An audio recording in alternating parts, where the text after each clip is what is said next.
राजस्थान की जातियों के इतिहास के क्रम में आज मैं आपको मेरे पास पुस्तक है रिपोर्ट मर्दुम शुमारी राज मारवाड़ 1891। तत्कालीन मारवाड़ यानी कि जोधपुर स्टेट में जो कास्ट सेंसस हुई थी, जातिगत जनगणना, उसका विवरण है। तो उसमें बहुत सारी जातियों का वर्णन आया जो उस समय मारवाड़ में थी। तो इसमें ब्राह्मण जाति का भी बड़ा वर्णन आया, तो उसके रीति रिवाज भी बड़े इंटरेस्टिंग है और बहुत ही डिटेल से आया है। तो इसमें जो ब्राह्मण जो कौम है उनको बी क्लास में रखा है। बी क्लास ये सामाजिक आधार पर नहीं, ये प्रशासनिक आधार पर उन्होंने अपने हिसाब से वर्गीकरण कर दिया। इसमें लिखा है कि भाई ये मतलब बी क्लास यानी मजहबी कौमें, यानी कि धार्मिक जो कौमें हैं उनमें।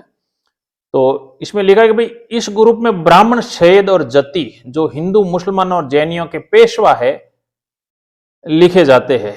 अच्छा, ये तीनों ही, जिस प्रकार हिंदुओं में ब्राह्मण है वैसे वैसे मुसलमानों में शैद है और जैनियों के जो जति है, ये सारी जो है धार्मिक कौमें हैं। अच्छा, इनमें जो है ये जो विवरण आता है इतिहास का, इसमें कई त्रुटियां भी है, लेकिन इसका विवरण इसलिए है कि एक्चुअली क्या उस समय जो इनके डेटा कलेक्शन हुए थे, जो उनकी तत्कालीन जो जाति थी, जिस जाति से मंगाए गए थे, वो उनके पंचों ने और उनके जो मौजूद आदमियों ने है वो डेटा उस समय जो मारवाड़ सरकार को, यानी कि तत्कालीन मारवाड़ स्टेट को जोधपुर भेजे थे, तो उन डेटाओं को एज इट इज लिखी है। उसमें कई चीजें थोड़ी बहुत त्रुटियां तो आती है। तो इन तीनों की तादाद मारवाड़ में मर्दूम शुमारी के दिन, जिस समय 1891 में जो जनगणना हुई मर्दूम शुमारी, उसमें 2,15,913 थी।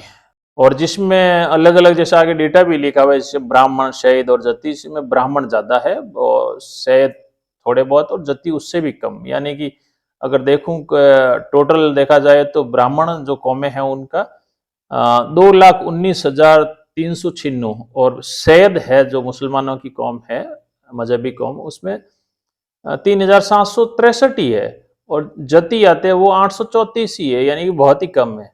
तो इसमें ब्राह्मण कौम के बारे में क्या लिखा है, आगे डिटेल में अलग अलग ब्राह्मणों की जो गोत्र है उसके बारे में भी अलग से मैं वीडियो बना दूंगा। तो इसमें लिखा है कि ब्राह्मण हिंदुस्तान में बड़ी मशहूर और जरूरी कौम है, कोई काम हिंदुओं का बगैर उनके नहीं चल सकता। जन्मने, पढ़ने, इल्म पढ़ने यानी कि शिक्षा लेने, प्रायश्चित करने, परदेश जाने, तीर्थ नहाने, मुर्दे की क्रियाक्रम वगैरह कामों में कोई भी ऐसा काम नहीं है जिसमें ब्राह्मणों की जरूरत नहीं पड़ती। यानी कि जन्म से लेकर मरण तक ब्राह्मणों की जरूरत पड़ती है, वो तो आज भी पड़ती है। और ब्राह्मणों का हाल वेद पुराण और मुसलमानों और अंग्रेजी तवारीख में इतना बहुत लिखा जा चुका है कि जिसकी कोई हद नहीं है। ये कौम हिंदुस्तान में हर जगह और हर तरफ मौजूद है। गुरु पने से लेकर राज करने, हथियार बांधने और दुकान खोलने, गाने बजाने वगैरह तक ऐसा कोई पैसा होगा जिसमें ब्राह्मण न करते हो। कहने को तो ब्राह्मणों के ये 6 कर्म ही है। अच्छा, पारंपरिक रूप से ऐसा माना जाता है कि ब्राह्मणों के 6 कर्म ही माने जाए, लेकिन सब काम करते हैं वो। 6 कर्म कौन से है? वेद पढ़ना और पढ़ाना, यज्ञ करना और कराना, दान लेना और देना, ये 6 कर्म बताए गए। और कदीम जमाने के ब्राह्मण शायद यही 6 कर्म करते हो, यानी कि पुराने जमाने के। लेकिन अब तो हजारों धंधे करते हैं। और हिंदुस्तान की प्राचीन विद्या और सभ्यता, जिसकी आज दिन तमाम यूरोप में धूम मची हुई है और जिसके वास्ते यूरोपीय विद्वान हजारों कोष खुद आकर हजारों रुपया खर्च करके हिंदुस्तान में आते, वो ब्राह्मणों की ही मेहनत का नतीजा है। ब्राह्मणों का योगदान तो है ही है, नो डाउट। मगर इस जमाने में, यानी कि 1891 में बताया कि इस जमाने में ब्राह्मणों की वह विद्या नहीं रही है, और मारवाड़ में तो बहुत कम ब्राह्मण विद्यावान है। ये ब्राह्मण ब्रह्मा जी के बेटों की औलाद है। मनुस्मृति बनी उस वक्त तो ब्राह्मणों के 2 थोक, पंचगौड़ और पंचद्रावड़ थे, यानी 2 थोक यानी 2 प्रकार, और दोनों में 5-5 जातें इस तफसील से थी। पंचगौड़ में कौन सी? पंचगौड़ में लिखा है भाई, पहली सारस्वत, दूसरी कानिकुब्ज, तीसरी गौड़, चौथी मैथिल और 5वीं उत्कल, जो विंध्याचल के उत्तर में पंजाब से पूर्व समुद्र तक इस तरतीब से बसती है। इसका पूरा आगे विवरण दिया कि सारस्वत पंजाब में, और यह नाम इनका सरस्वती नदी के किनारे पर बसने से हुआ, जहां पहले पहले ये बसे थे, यानी कि शुरुआत में। कान्यकुब्ज अंतर्वेद यानी गंगा और जमुना के बीच के मुल्कों में इनका यह नाम कान्यकुब्ज कनौज में रहने से हुआ। तीसरा है भी मैथिली बिहार में, और जिसके एक प्रांत का नाम मिथिला है। चौथा है गौड़ बंगाल में, क्योंकि बंगाल का दूसरा नाम गौड़ देश भी संस्कृत भाषा में, उस वजह से गौड़ ब्राह्मण।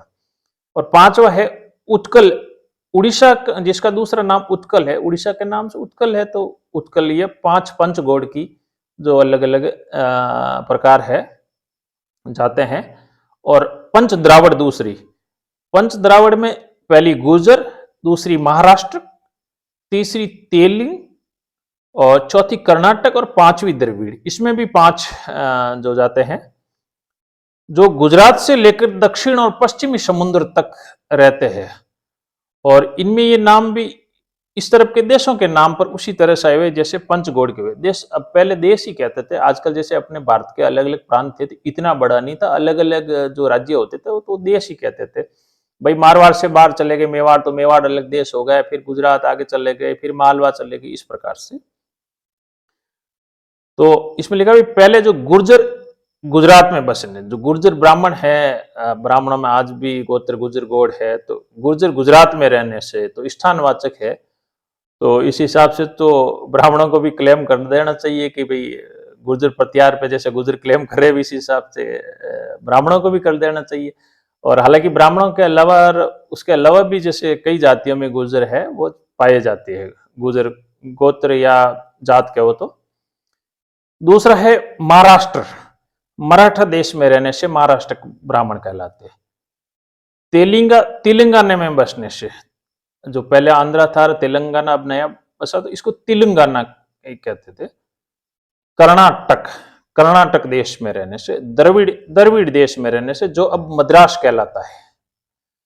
मगर अब तो सैकड़ों जातें हो गई है, जिनमें से कुछ तो इन्हीं दशों में से अपनी परंपरा मिलाती है, और कुछ इनके सिवाय भी मारवाड़ में है, वो इतनी जातों के हैं। तो इसमें मारवाड़ में जो ब्राह्मण थे उनके बारे में लिखा भाई कि इसमें 8 कैटेगरीज के जो है, इसमें पहला है भाई छैन्यात, दूसरा पुष्करणा ब्राह्मण, तीसरा श्रीमाली, चौथा पुरोहित, 5वां डाकोत, और 6ठा जोशी, 7वां आचार्य, और 8वें यानी कि दूसरे उसमें और भी फुटकर कई है।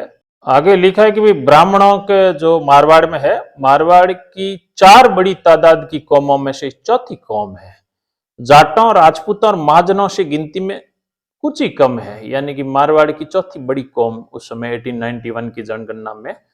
तो इसमें फिर आगे आता भाई शिरमाली ब्राह्मण, और उसके बाद में पारिक ब्राह्मण, और भी बहुत सारे जो ब्राह्मणों के बड़ी डिटेल से उनके रीति रिवाजों के बारे में भी लिखा हुआ है। तो उनका वीडियो, अभी ये वीडियो बहुत ज्यादा लंबा हो जाएगा, तो उनका वीडियो मैं अलग से बनाऊंगा। उनके बड़े इंटरेस्टिंग रीति रिवाज है। तो कमेंट बॉक्स में मुझे कमेंट करके ये बताइए कि भाई आपको ये उस समय के रीति रिवाज है, उस समय की परंपराएं है, वो आपको अच्छी लगती है तो आगे वीडियो को कंटिन्यू बनाए रखें। और आशा रखता हूँ कि वीडियो अच्छा लगा होगा। धन्यवाद। राम राम।